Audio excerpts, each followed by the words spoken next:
Prophet ﷺ said that when the believer is placed into their grave and they hear the final footsteps of their family leaving, the punishment comes.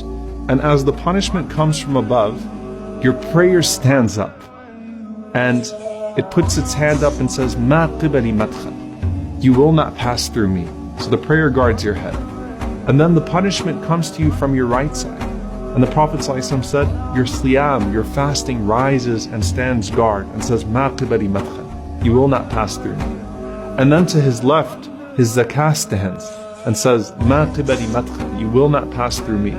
And then at his feet, his sadaqah and sila, his goodness towards his family and then his community, his voluntary charity, his truthfulness, his honesty, all of those things stand guard at the bottom and say, "Ma qibali madkhal."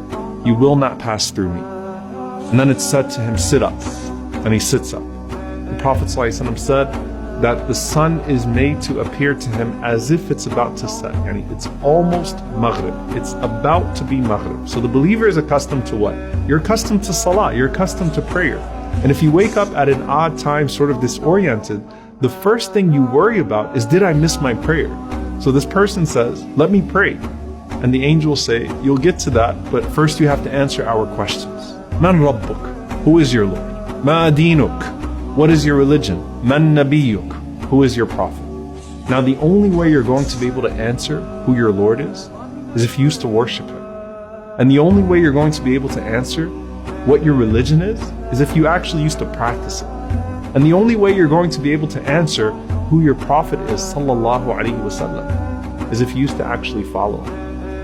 And if you answer right, a voice cries out from the heavens and says, "Sadaqa abdi, my slave has spoken the truth."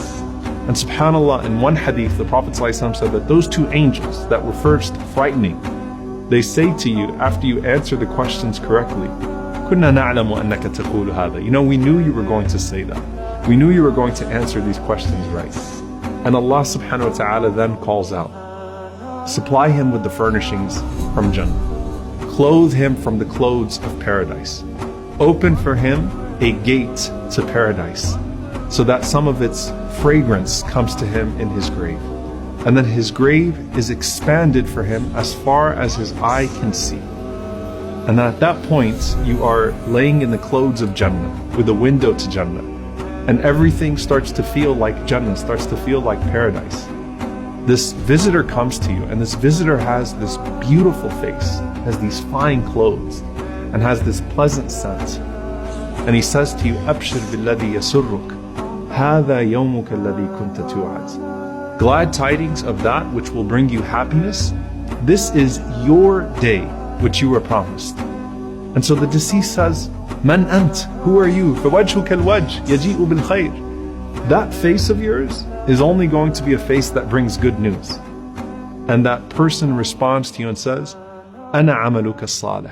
I am your good deeds. Now subhanAllah, imagine what your good deeds look like, all in one person. The beauty of that, bi'idhnillahi ta'ala, if you actually used to act upon that guidance from Allah. What does your Quran, your prayer, your fasting, your charity all look like in the form of one person saying to you, "I am your good deeds, and I'm here to give you good news." First, your good deeds guarded you from your punishment, right? First, they stood guard all around you. And now, here they are bringing you good news. And from here on out, they're personified, and they're going to be your greatest source of benefit, and they're going to be your greatest source of good company.